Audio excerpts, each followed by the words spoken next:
The sun has died.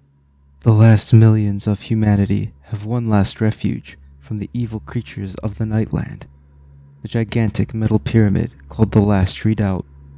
Only a thin ring of power surrounding the pyramid protects the souls within from corruption until the day when its power shall fail, leaving all within helpless to the terrors of the night.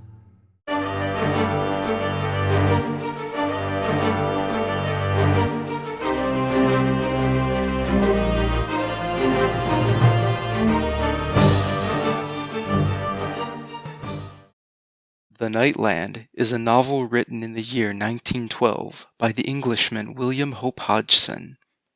It is a dark fantasy that describes the world in the far distant future, where monsters of unimaginable power and cruelty have overrun the earth. In the first part of this series, we described the geography of the Nightland and its monsters as known to humanity of that time. The night hounds, the abhumans, the silent ones who forever walk along an ancient road, and of course, the watchers, monsters the size of mountains, always watching, always waiting. It is in this place that mankind has made for itself a final refuge, the last redoubt.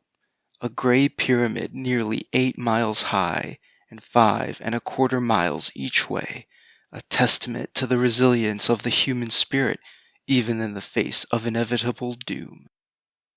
Perhaps it is fate that only now that the redoubt has come under siege, humanity is finally at peace with itself, waiting together for the final hour. Within the walls of the redoubt are 1,320 levels. These levels are commonly called cities, and each city has its own culture and identity. As an example, the air is known to be thinner in the upper levels, and the men there are said to have larger lungs than those who dwell closer to the base. And those can hold their breath longer and run faster. Other cities are producers of metal or wood, while others are renowned for their artists or scholars. There is a tradition that when a young person comes of age at 17, they begin a journey to every level of the redoubt, only spending 1 day at each level. Even then, the journey lasts 3 years and 25 days. Most cities will only be visited once in a person's life. In millennia past, when humanity was still strong, every level of the pyramid was occupied and filled. However, in these days, when the strength of the earth current has waned, many levels near the base of the pyramid have become abandoned and are rarely, if ever, visited. Along the 4 sides of the pyramid are 1,200,000 embrasures for observation of the Nightland, and large view screens allow large crowds to look together at the things in the Nightland, especially in those rare times any man dares to don his armor, take up his discus, and walk out into the Nightland. Few return from such a journey. However, even in normal days, it is common to find a few looking out through the embrasures, for there is something captivating to stare out into the abyss. One must wonder how all that live in such a time do not go mad from the horror always so easily observed. Yet it is the way of humans to become accustomed to their situation, and so humanity has forgotten there was ever a time when they were not besieged by monsters.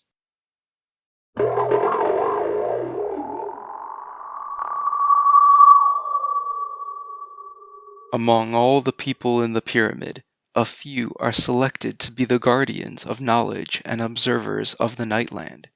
These are the Monstruacans. There has never been a time in the last redoubt that they did not make records of the Nightland. Their books fill the libraries of the redoubt, millions upon millions of books, many now lost either through neglect or written in languages so ancient that no one alive can still read them.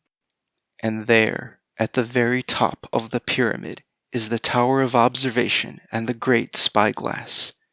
From here watches the Master Monstruaken, holder of the most hidden knowledge and sometimes gifted in the ways of the night hearing. More on this will be said later. Despite the great size and strength of the last redoubt, in truth it is protected by the most frail of borders.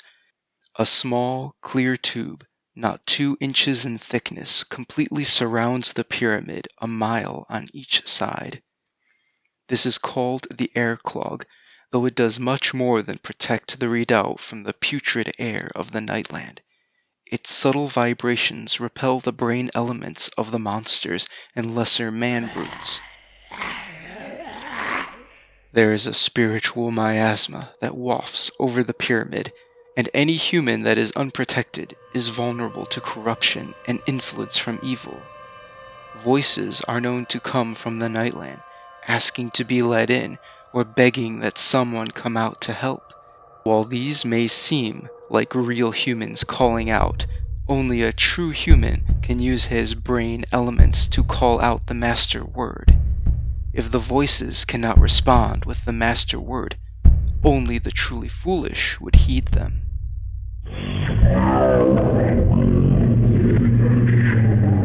The source of energy for the air clog and the entire pyramid is the earth current. Its source a great crack in the earth 100 miles beneath the surface. These underground levels, simply called the fields, lying one beneath the other, form a mighty and incredible pyramid of country lands in the deep earth 100 miles from the base unto the topmost field. And the whole is sheathed in at the sides with the grey metal of which the redoubt was built, and each filled was pillared and floored beneath the soil and so secured so that the monsters could not dig into that mighty garden from without. The makers of these fields had taken perhaps 1,000,000 years, and all of that underground land was lit by the earth current, and that same life stream fertilized the soil and gave life and blood to the plants and to the trees and to every bush and natural thing. The winds in that underground country are healthful and sweet, and in the cornfields there was the sweet rustle of grain and the glad silken laughter of poppies. And here did the millions walk and take excursions, even as in these days. And the garden was a great country, and 100 miles every way, and the roof thereof was 3 great miles above, and shaped to a mighty dome, as if the builders and makers remembered in their spirits the visible sky of our present age. This is but a small telling of the last redoubt, for in truth, to tell it all would take more than a lifetime. For 100,000,000 years, humanity has remained safely within its walls, and yet it is prophesied that the earth current shall eventually grow weak, the air clog shall fail, and the monsters shall prevail.